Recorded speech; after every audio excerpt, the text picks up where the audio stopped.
بسم اللہ الرحمن الرحیم۔ السلام علیکم۔ امی میں رافعہ خالہ کی طرف جا رہی ہوں، شام تک لوٹ آؤں گی۔ ابرش نے کچن میں جھانک کر مطلع کیا تو فوزیہ بیگم کی تیوری چڑھ گئی۔ یہ تم کیا روز کالج سے واپسی پر سیر سپاٹوں پر نکل جاتی ہو؟ پرسوں وقار ماموں کی طرف گئی تھی، کل قبیلہ پھوپھو کی طرف چلی گئی، آج خالہ کی طرف جا رہی ہو تو کل بشریٰ چاچی کی طرف جانے کا پروگرام بن جائے گا۔ آپ کو کیسے معلوم ہوا کہ میں کل بشریٰ چاچی کے گھر جاؤں گی؟ اس نے معصومیت سے استفسار کیا تو فوزیہ بیگم سیخ پاؤ ہوئیں، کیونکہ پچھلے کئی ہفتوں سے تمہاری یوں ہی روٹین دیکھ رہی ہوں۔ ایسی لڑکی نہ دیکھی نہ سنی۔ کچن کے کاموں میں ماں کی مدد کرنے کی توفیق نہ ہوئی، یہیں لچھن رہے تو اگلے گھر جا کر خوب ناک کٹواؤ گی ہماری۔ پھر کب بھیج رہی ہیں مجھے؟ وہ پرسوچ انداز میں بولی۔ کہاں؟ اگلے گھر۔ فوزیہ بیگم نے سراج سے جوتا فائر کیا مگر ابرش برق و رفتاری سے غائب ہو گئیں۔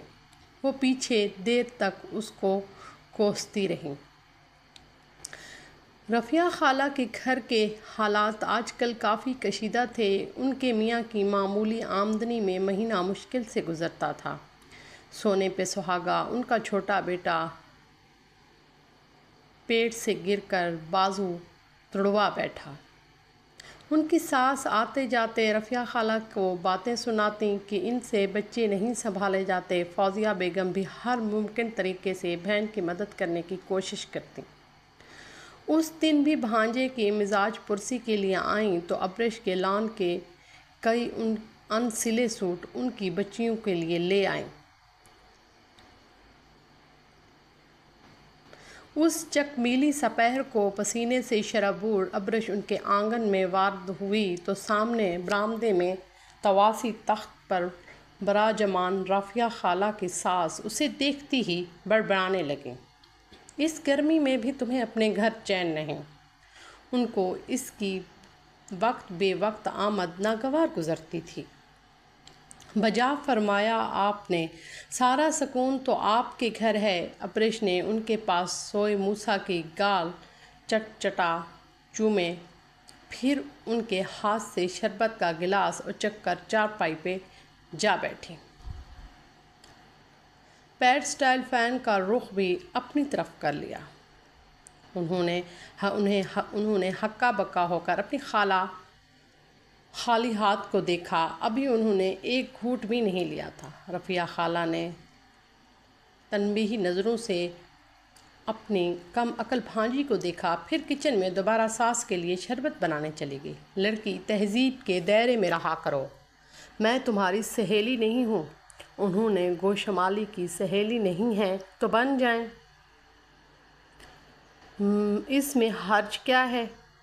میں نے سوچا آپ کو خود سے تو کچھ پیش کرنے کی توفیق نہیں ہوگی، خود ہی ہمت کر لوں، مگر آپ کا دل تو بہت چھوٹا ہے۔ یہ لیں، پکڑیں اپنا گلاس۔ گلاس تقریباً آدھا خالی ہو چکا تھا۔ پی لیں۔ سوچا جھوٹا پینے سے محبت بڑھتی ہے۔ وہ دل جلانے والی مسکراہٹ لبوں پر سجا کر کچن کی سمت بڑھ گئی تو یہ لڑکی ہے کہ آفت کی پڑیا کیسے کینچی کی طرح زبان چلاتی ہے۔ آفرین ہے اس کی ماں کے جو اسے روز جھیلتی ہے۔ وہ تسبیح کے دانے گراتے اپنی بھڑاس نکالتی رہیں۔ رافعہ خالہ نے پہلے ساس کو شربت پیش کیا، پھر کچن میں جا کر کریلے فرائی کرنے لگیں۔ ابرش کو آتا دیکھا تو خوفگی سے ڈانٹنے لگیں۔ ابرش، تم بہت فضول بولتی ہو، بزرگوں سے بات کرنے کا یہ کون سا طریقہ ہے؟ تمہاری جگہ کوئی اور ہوتا تو آنٹی اسے سخت سناتی۔ وہ فوزیہ آپا کی وجہ سے تمہارا لحاظ کرتی ہیں۔ خلاف معمول وہ خاموشی سے سنتی، ان کی مدد کرنے لگیں۔ اچھا اخلاق اور نیک سیرتی پر ہر خوبی پر حاوی ہوتی ہے۔ بزرگوں سے بات کرتے ہوئے ادب و احترام کو محلوظ خاطر رکھنا چاہیے۔ تم کسی کی عزت نہیں کرو گی تو تمہاری بھی کوئی عزت نہیں کرے گا۔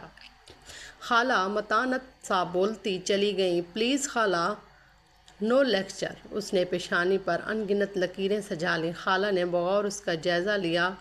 کاسنی اور پیچ دید زیب کڑھائی سے میزین لان کی سوٹ میں وہ کتنی پیاری لگ رہی تھی۔ ابھی پرسوں ہی ان کی دیورانی کہہ رہی تھی کہ ابرش کے من موہانی صورت دیکھ کر کوئی بھی اس کا گوریدہ ہو جائے گا، مگر اس کے بڑوں کے سامنے بے تقا بولنے کی عادت اور بلا وجہ اچھل کود اس کی خوبصورتی کو عیب لگاتی ہے۔ مگر اسے کون سمجھائے؟ نمک ذرا کم ڈالے گا، خواہ محض بی پی ہائی ہوگا۔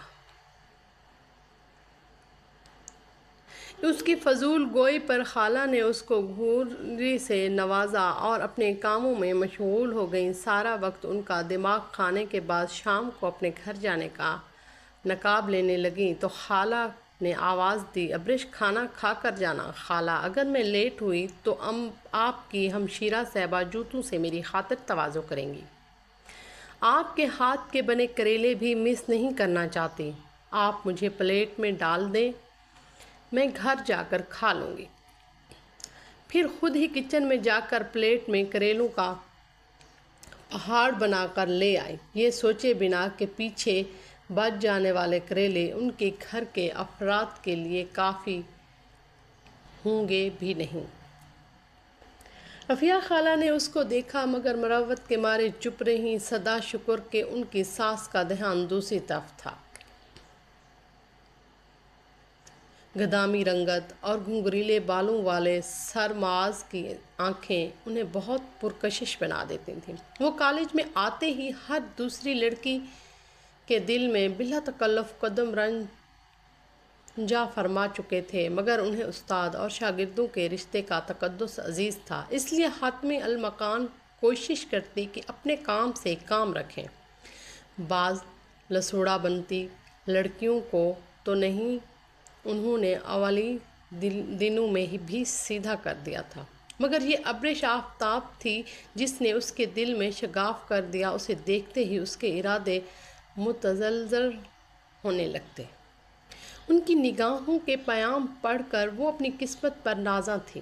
وہ اپنے ہی خیالوں میں غلط بے سبب مسکرائے جا رہی تھی۔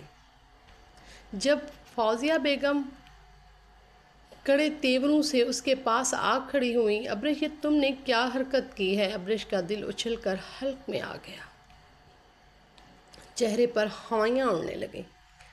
کون سی حرکت؟ اس نے تجاہل آلفانہ سے کام لیا۔ تم نے صدف سے بدتمیزی کی، تمہاری حماقت کے سبب وہ زینش سے بھی ناراض ہے، وہ برافروخت ہوئیں۔ میں کچھ اور سمجھ رہی تھی اور یہ صدف کی وجہ سے مشتعل ہیں۔ اس کی رکی ہوئی سانسیں بحال ہوئیں۔ امی، میں جب بھی زینش آپی کے گھر جاتی ہوں، ان کی نند صدف کے تقریباً درجن بھرے بچے وہاں ہر وقت اودھم مچا رکھتے ہیں۔ ادھر آپی صفائی کر رہی ہوتی ہیں، ادھر وہ چیزیں بکھیر رہے ہوتے ہیں۔ آپی سارا وقت انہیں سنبھالنے میں ہلکان ہوتی رہتی ہے، اوپر سے اتنے نندیریے اور چٹورے ہیں کہ جب دیکھو فریج میں گھسے بیٹھے ہیں۔ میں نے تو آپی سے صرف اتنا کہا کہ جب بچے سنبھالے نہیں جاتے تو بیدہ کیوں کرتی ہیں، اور یہ کہ دوسروں کے گھر بھیجنے سے پہلے انہیں کچھ کھلا پلا دیا کریں۔ وہ نان سٹاپ بولتی جا رہی تھیں جب اڑتے ہوئے جوتوں نے ان کے منہ بند کیا۔ شرم آنی چاہیے تمہیں۔ صدف بیچاری بیمار تھی، اس لیے بچوں کو ان کی نانی کے گھر بھیج دیتی تھی۔ تم بچوں کے کھانے پینے پہ نظر رکھتی ہو، ہر بات منہ سے کہنے سے والی نہیں ہوتی۔ لڑکیوں کو اتنا منہ پھٹ اور خود سر نہیں ہونا چاہیے۔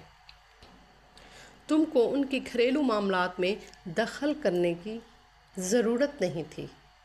وہ غصے سے بولتی جا رہی تھیں کہ ابرش کے اترے چہرے پہ نگاہیں پڑتے ہی چند لمحوں کے لیے خاموش ہو گئیں، پھر متانت سے اسے سمجھانے لگیں، کبھی تم نے سوچا کہ تمہاری دنیا کتنی محدود ہے، رشتہ داروں کے گھروں میں گھومنا، لگائی بجھائی کر کے چسکے لینا، فیشن، میک اپ، گوشپ اور بس صحت مندانہ سرگرمیوں میں حصہ لو، مطالعہ کرو، کوکنگ سیکھو، سپورٹ میں حصہ لو، گارڈننگ کرو، پھر بھی فرصت مل جائے تو کوئی کورسز کر لو۔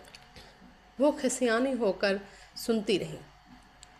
صدف کا چھوٹا بیٹا ہاسپٹل میں ایڈمٹ ہے، آج شام کو اس کی عیادت کے لیے جاؤں گی، تم بھی ساتھ چلنا اور اپنے رویے کی معافی مانگ لینا۔ اس نے اس بات میں سر ہلا دیا۔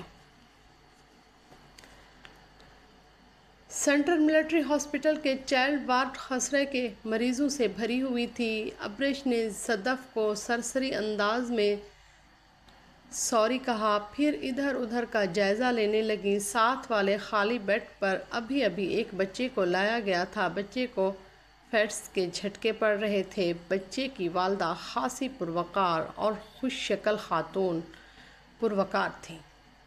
وہ کچھ پڑھ کر بچے پہ پھونک رہی تھیں۔ فوزیہ بیگم کے موبائل پہ کال آ رہی تھی۔ وہ موبائل مٹھی میں دبائے وارڈ سے باہر نکل گئی۔ فوزیہ بیگم صدف کے لیے بریانی بنا کر لائی تھیں۔ صدف نے 2 پلیٹوں میں بریانی نکالی اور 1 پلیٹ اس خاتون کی سمت بڑھا دی جو انہوں رسماً انکار کرنے کے بعد تھام لی۔ صدف کھانا کھانے کے ساتھ موبائل میں مصروف تھی۔ ابریش سخت کبیدہ خاطر نظر آ رہی تھیں۔ اس کی نگاہ اس خاتون پر پڑی، وہ اشارے سے اسے بلا رہی تھی۔ ابریش ان کے پاس چلی گئی۔ بیٹا، آپ سے ایک بات پوچھنی تھی۔ یہ جنہوں نے مجھے بریانی دی ہے، یہ کہیں غیر مسلم تو نہیں؟ میں ان کو جانتی نہیں ہوں۔ ان کے ہاتھ سے لے کر کھانا شروع کر دیا۔ ابریش نے ساختہ ہنسی کو بمشکل روکا۔ صدف آپی، آپ یہودی یا ہندو تو نہیں ہیں؟ اس نے آواز بلند صدف کو پکارا۔ ارد گرد سبھی لوگ متوجہ ہو گئے۔ کیا بدتمیزی ہے! صدف کے سر پر لگی تلوار پہ بجھی۔ آنٹی صاحبہ الجھن میں ہے کہ آپ سے لی ہوئی بریانی کھا کر ان کو گناہ تو نہیں ملے گا، حالانکہ اس وقت ان کو یہ سوچنا چاہیے کہ آپ کے بچے کے خسرے کے جراثیم ان کے بچے میں داخل نہ ہو جائیں۔ مسکرا کر بولتے ہوئے وہ زہر لگ رہی تھی۔ آنٹی کا رنگ بھی اڑ گیا۔ توبہ ہے آپ کو یا کسی اور کو میرے مذہب کے بارے میں بات کرنے کا کوئی حق نہیں۔ اتنا ہی شک ہو رہا تھا تو نہ کھائیں، نیکی کا تو زمانہ ہی نہیں ہے۔ جب پیش کی جانے والی چیز حلال ہے تو کھانے میں کیا قباحت؟ مگر نہ جی سب کو یہ بتانا مقصود ہوتا کہ ہم تو بڑے ہی سچے مسلم ہیں۔ صدف نے ان کی عمر کا لحاظ کیے بنا انہیں سخت سنانے لگی۔ ارد گرد دوسری خواتین بھی انہیں برا بھلا کہنے لگیں۔ ابریش تو جیسے بھس میں تیلی پھینک کر تماشے سے محفوظ ہو رہی تھی۔ وہ آنٹی اب ابریش کو کھا جانے والی نظروں سے دیکھ رہی تھی۔ فوزیہ بیگم فون پر بات کر کے واپس آئیں تو صدف کا منہ پھلا ہوا تھا۔ ابریش کے کارنامے سے بے خبر عجلت میں صدف کو خدا حافظ کہہ کر جانے لگی، مگر ان کی معیت میں گھر لوٹتی ابریش نے محسوس کیا کہ اس خاتون کی نگاہیں اس کے چہرے پہ گڑی ہوئی تھیں۔ وہ لائبریری سے نکل رہی تھی جب سر معاذ نے اسے پکارا اور بنا کسی تہمت کے اپنا مدعا بیان کیا۔ ان کے پیرنٹس ابراڈ میں تھے، وہ اپنی آپی کے گھر رہتے تھے اور آج شام اپنی آپی کے ہمراہ ابریش کے گھر کسی خاص مقصد سے آنا چاہتے تھے۔ انکیتی آنکھوں میں ڈوب کر اس کے دل کی دھڑکنیں اعتدال پہ نہ رہیں۔ وہ اٹھتے کہیں پڑھتے کہیں تو قدم سے گھر پہنچی تو نئی فکر نے آن گھیرا۔ اتنی اہم بات فوزیہ بیگم سے چھپانا بھی نہیں چاہتی تھی، مگر بتانے میں ہچکچاہٹ اور شرم مانا تھی۔ اس ادھیڑ پن میں وہ کچن میں جا کر ان کی ہیلپ کروانے لگیں تو وہ چونکی۔ ابریش، طبیعت تو ٹھیک ہے؟ امی، آج کچھ ایکسٹرا ڈشز بنا لیں، شاید کوئی آ جائے۔ کس نے آنا ہے؟ اس نے پوری کہانی سنائی۔ اس نے امی کے ساتھ مل کر رول، چکن کے کٹلیٹس کے ساتھ ڈونٹس اور میکرونی اور میٹھے میں پینڈک تیار کیا، اور خود نہانے چلی گئیں۔ بیبی پنک کلر کے دیپ زیب کڑھائی سوٹ میں وہ کتنی پیاری لگ رہی تھی۔ میک اپ کے نام پر اس نے صرف کاجل اور لپ گلوس لگایا تھا۔ کافی دیر آئینے کے سامنے کھڑی خود کو دیکھتی رہی، پھر کچھ سوچ کر دوپٹہ سر پہ لیا۔ وہ سرماز کی آپی کو پوری طرح متاثر کرنا چاہتی تھیں۔ باہر سے باتوں کی آوازیں آ رہی تھیں۔ فوزیہ بیگم انہیں ڈرائنگ روم میں بٹھا رہی تھیں۔ ابریش نے برانڈڈ پرفیوم کا بے دریغ چھڑکاؤ کیا۔ فوزیہ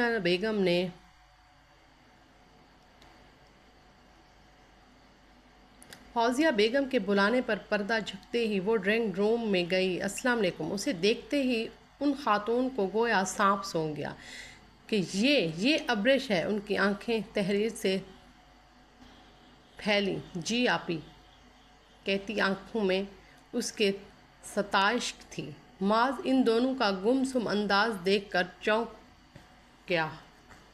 معاذ، اس دن ہاسپٹل میں ملنے والی جس لڑکی کے بارے میں نے تمہیں بتایا تھا، وہ لڑکی یہی ہے۔ معاذ کو دھچکا لگا۔ اب وہ فوزیہ بیگم کو ابریش کے کارگزاری کی تفصیل بتا رہی تھی۔ ابریش کا رنگ کورے لٹھے کی مانند سفید ہو چکا تھا۔ معاذ کا سنجیدہ انداز اس کا دل دہلا رہا تھا۔ مانا کہ کسی کے مذہب کے بارے میں بات نہیں کرنی چاہیے، مگر میں نے ایک سوال ہی تو پوچھا تھا۔ ابریش اسی وقت ٹوک دیتی یا مناسب جواب دے کر ٹال دیتی، مگر نہیں، ابریش نے بات بڑھا چڑھا کر بیان کی۔ آئی ایم سوری، ہمارا مقصد آپ کی دل آزاری نہیں، مگر ہم آنکھوں دیکھی مکھی نہیں نگل سکتے۔ میرا بھائی تو اس کی بھولی صورت پہ فدا تھا۔ خدا شکر ہے کہ اصلیت وقت پر آشکار ہو گئی۔ دونوں بہن بھائی عجلت میں خدا حافظ کہہ کر نکل گئے۔ سامنے ٹیبل پہ فوڈ آئٹمز چھوئے پڑے تھے۔ فوزیہ بیگم نے ریاست سے ابریش کو دیکھا۔ انہوں نے لاڈ پیار سے بھی سمجھایا تھا، سختی کر کے بھی دیکھ لیا تھا۔ ابریش نے اپنی خود سری نہ چھوڑی تھی۔ خالہ، پھوپھو، چچی، سب کو ہی اس کی شکایتیں تھیں، مگر ان باریکیوں کو اس نے درخور اطناء نہ سمجھا تھا۔ دوسروں کو زج کر کے لطف اٹھاتے ہوئے اسے اندازہ نہ تھا کہ ان کی ان حرکتوں کے سبب جان سے پیارا اسے مسترد کر کے ہمیشہ کے لیے اس کی زندگی سے چلا جائے گا۔ وہ خود احتسابی کے عمل سے گزر رہی تھی، پشیمان تھی۔ سوری امی، میری وجہ سے آپ کو شرمسار ہونا پڑا۔ اس شرمندہ نظروں سے ان کی طرف دیکھا۔ ابریش، میں ماں ہوں، ہر خطا معاف کر دوں گی، مگر دنیا معاف نہیں کرتی۔ وہ گلوگیر ہوئیں۔ میں کوشش کروں گی کہ آئندہ کسی کو شکایت کا موقع نہ دوں۔ اس نے ان کے ہاتھ تھامے۔ سچ ہے کہ کچھ لوگ ٹھوکر کھائے بنا نہیں سنبھلتے۔ دیر سے ہی اسے عقل آئے گی۔ ہماری کہانی کو لائک کیجیے گا، سبسکرائب کیجیے گا، کمنٹ میں بھی بتائیے گا کہ آپ کو ہماری ویڈیو کیسی لگتی ہے۔ شکریہ۔